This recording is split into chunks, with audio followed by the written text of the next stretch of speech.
Guys, I know it's been a while since we've seen each other, but I thought I would start doing some read alouds for you all so that we can kind of stay connected through a book.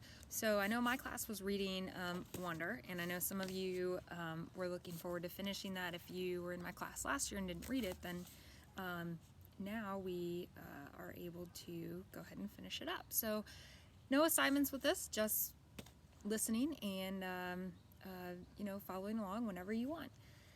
So we are on part 5, which is Justin. We're going to figure out who Justin is.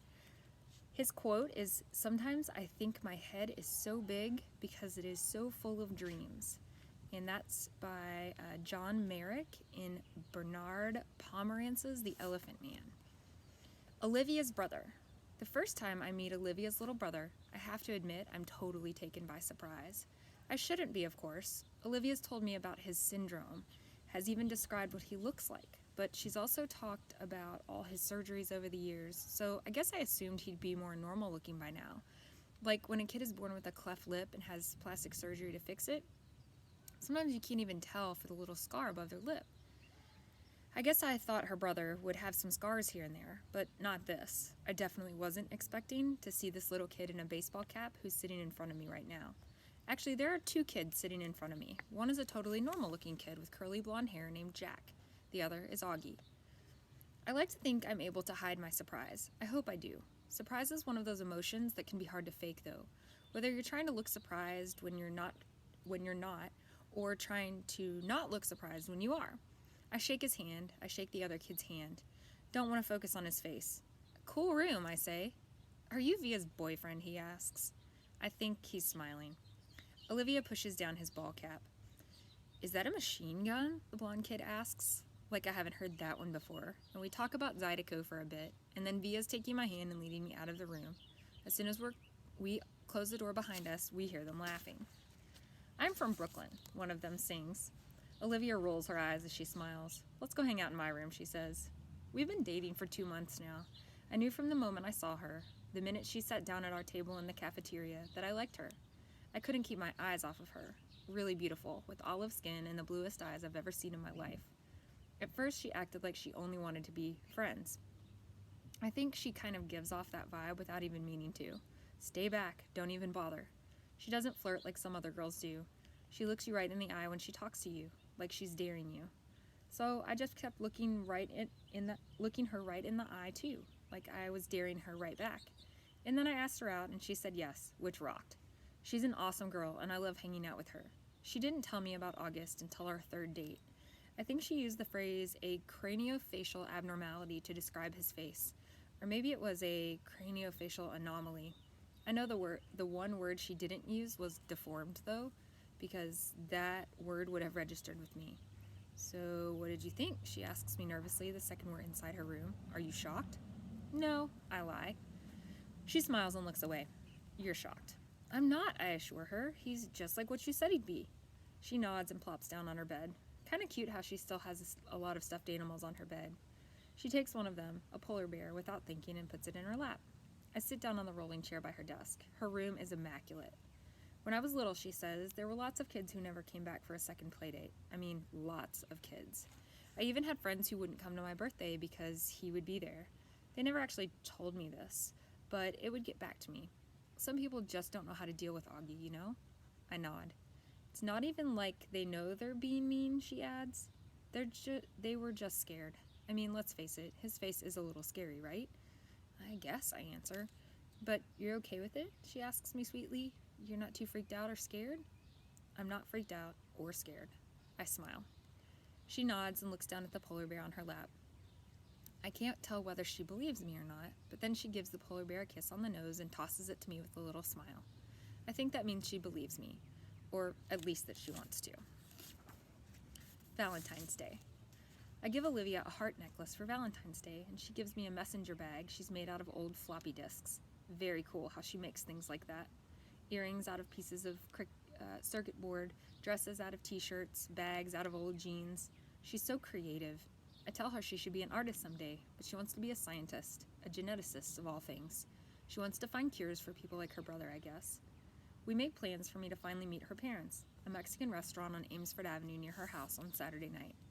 All day long, I'm nervous about it, and when I get nervous, my tics come out. I mean, my tics are always there, but they're not like they used to be when I was little. Nothing but a few hard blinks now, the occasional head pull. But when I'm stressed, they get worse, and I'm definitely stressing about meeting her folks. They're waiting inside when I get to the restaurant. The dad gets up and shakes my hand, and the mom gives me a hug. I give Augie a hello fist punch and kiss Olivia on the cheek before I sit down. It's so nice to meet you, Justin. We've heard so much about you. Her parents couldn't be nicer, put me at ease right away. The waiter brings over the menus, and I notice his expression the moment he lays eyes on August, but I pretend not to notice. I guess we're all pretending not to notice things tonight. The waiter, my tics, the way August crushes the tortilla chips on the table and spoons the crumbs into his mouth. I look at Olivia and she smiles at me. She knows. She sees the waiter's face. She sees my tics. Olivia is a girl who sees everything. We spend the entire dinner talking and laughing. Olivia's parents ask me about my music, how I got into the fiddle and stuff like that. And I tell them about how I used to play classical violin, but I got into Appalachian folk music and then Zydeco, and they're listening to every word like they're really interested. They tell me to let them know the next time my band's playing a gig so they can come and listen. I'm not used to all the attention, to be truthful. My parents don't have a clue about what I want to do with my life. They never ask. We never talk like this. I don't think they even know I traded my Baroque violin for an 8-string Hardanger fiddle 2 years ago. After dinner, we go back to Olivia's for some ice cream. Their dog greets us at the door, an old dog, super sweet. She's thrown up all over the hallway, though. Olivia's mom rushes to get paper towels while the dad picks the dog up like she's a baby. "What's up, old girlie?" he says. And the dog's in heaven, tongue hanging out, tail wagging, legs in the air at awkward angles. "Dad, tell Justin how you got Daisy," says Olivia. "Yeah," says Augie. The dad smiles and sits down in a chair with the dog still cradled in his arms. It's obvious he's told this story lots of times, and they all love to hear it.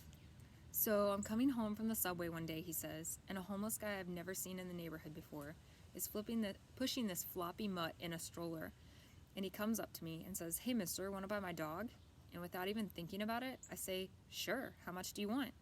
And he says, $10. So I give him the $20 I have in my wallet, and he hands me the dog. Justin, I'm telling you, you've never smelled anything so bad in your life. She stank so much I can't even tell you. So I took her right from there to the vet down the street, and then I brought her home. Didn't even call me first, by the way," the mom interjects as she cleans the floor to see if I'm okay with his bringing home some homeless guy's dog. The dog actually looks over at the mom when she says this, like she understands everything everyone is saying about her. She's a happy dog, like she knows she lucked out that day finding this family. I kind of know how she feels. I like Olivia's family. They laugh a lot.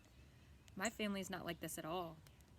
My mom and dad got divorced when I was 4, and they pretty much hate each other. I grew up spending half of every week in my dad's apartment in Chelsea, and the other half in my mom's place in Brooklyn Heights. I have a half-brother who's 5 years older than me and barely knows I exist. For as long as I can remember, I felt like my parents could hardly wait for me to be old enough to take care of myself. You can go to the store by yourself. Here's the key to the apartment. It's funny how there's a word like overprotective to describe some parents, but there's no word that means the opposite. What word do you use to describe parents who don't protect enough?